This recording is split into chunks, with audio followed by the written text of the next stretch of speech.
Shut up and sit down.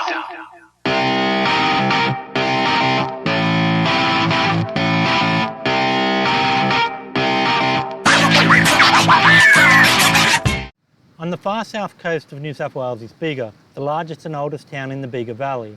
The town itself is famous for the cheese manufacturer who bears the same name and has been making cheese in the valley for nearly 125 years.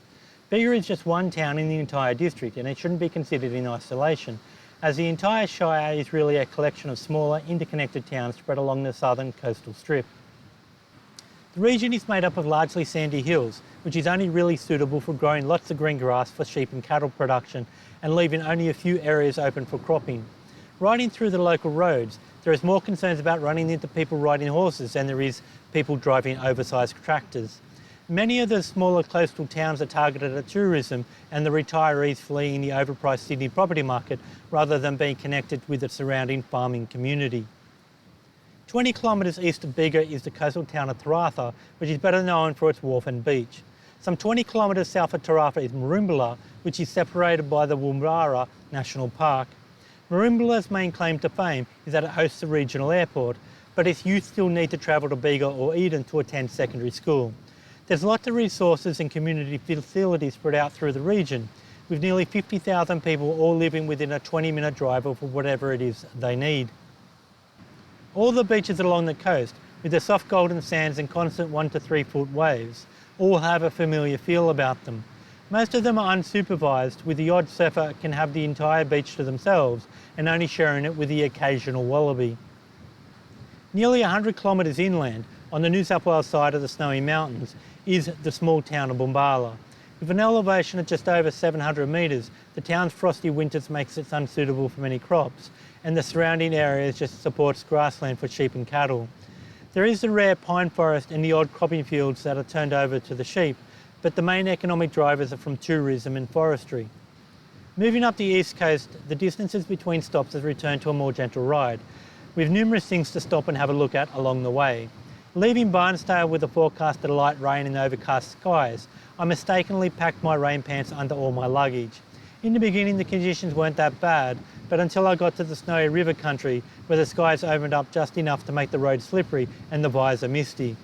Coming up to the Cairns River with light rain, it made it felt like I was riding over the top of a misty mountains, but I was only really a couple of 100 metres above sea level, and the hopes for better conditions near the coast wouldn't eventuate. Getting off the A1 and heading down to Malakuta for lunch, where most of the stores, including the bakery, were closed on Mondays.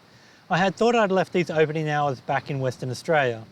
Wandering around town and in exceptionally large caravan parks, I still am lost to understand why so many Victorians love to clamber together, all sitting around in the caravans all day. I mean, are they all just waiting around for their turn in the runabout because they couldn't tow one behind their caravans?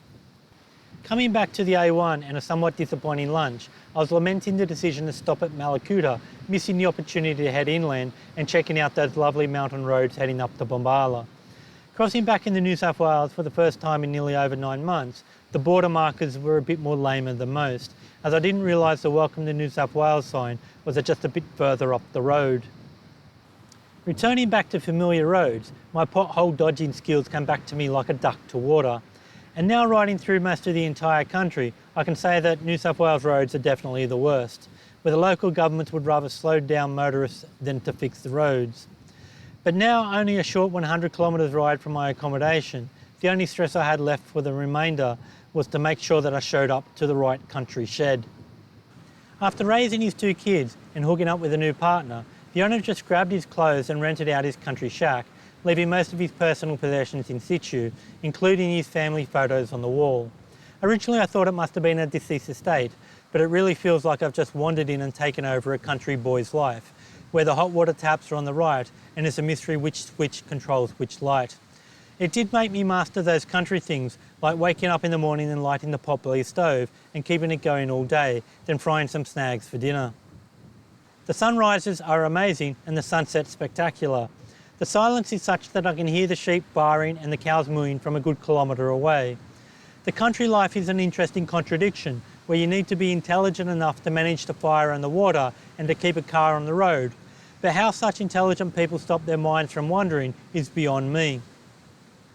The bike is overdue for its next major service and I'm still nursemaiding it just to make sure I can get home and complete the big lap.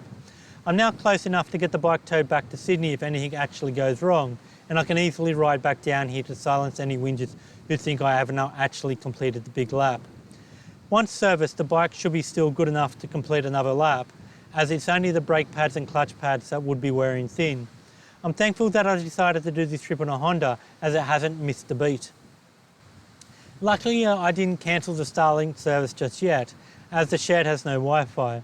Although able to pick up Vodafone, the reception is patchy, and at least this way I won't be charged with a massive excess data usage. I think after completing this journey, my dismal perception of the quality for the internet for the rest of Australia was in fact only true for country New South Wales. Living on a small acreage has brought out the country boy in me. Doing country things with ease, like lighting the potbelly stove to warm and dry the place out, chopping firewood like a boss, and not complaining about the bugs or the 1.5 kilometre walk to the wheelie bin. Life in the country, it doesn't take long to realise that most country people, like the livestock they care for, only have a few things on their mind, and that is food, water and shelter. While living the solitary life of an old man in a shed, I've returned to the east side of the Great Dividing Range and forgot just how quickly it gets dark in this part of the world. When the sun goes down behind the mountains, the long southern coastline shrinks the twilight that I had been experiencing coming across the southern coast. I must admit that I've returned to the familiar norms of my home state, and now those differences are starting to really stand out. When I hiked the Wharf to Wharf coastal walk along the Kangaratha track from Merimbula to the Karatha through the Bundara National Park, I was happy to find that there was wildlife again, such as echidnas, kangaroos and wallabies. I was also nicely surprised to see just how little rubbish there was along the way. It hammered at home the fact that how many New South Welshmen are happy to pick up rubbish even if it's not their own, and how many are happy to live with the local wildlife and do their best not to run them over. After spending only a week here, I can pretty much say that the far south coast of New South Wales is just a colder version of the state's north coast. There are many ex-Sydney-siders who have fled the state's capital in search of a better standard of life, and with so many coastal homes that have full beach frontage and with a northerly aspect down here, who can tell them that they're wrong? I'm only now 450 kilometres away from completing the big lap, and I've only one more stop and 2 more hops to go, with Canberra being the final stop before making it all the way around Australia. I plan to explore the nation's capital for about 2 weeks, since I've only been there once as a 6th grader and I don't remember much of the place. There's a number of museums and galleries that I want to visit, and hopefully it'll be a different experience from the rest of the country. So thanks for following my adventures around Australia, and remember to go out there and do something to enjoy your day.